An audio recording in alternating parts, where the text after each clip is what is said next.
Biz hak üzereyiz. Hak yoldayız. Ayet, hadis, vahye tabi olmuşuz. Bizde kimse başka bir şey aramasın. Bizde tenakuz olmaz. Çelişki olmaz. Tezat olmaz. Batıl olmaz. Çünkü hakta çelişki olmaz. Vahide çelişki olmaz. Çünkü Allah Teala nesih olur. Bir hüküm kaldırır. Ama o nesihler tabi vahiy tamamlandı. Nesih bitti artık. İş yerleşti.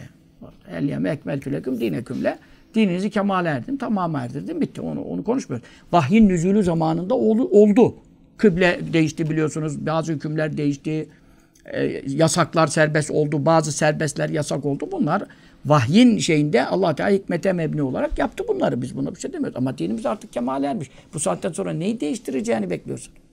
Bu artık kıyamete kadar baki şeriattır ve bu kıyamete kadar gelecek ümmetin müşkillerini çözmeye müsaittir ve elverişlidir ve bundan başka saadet reçetesi yoktur, selamet reçetesi yoktur insanlık için. Tüm insanlık için.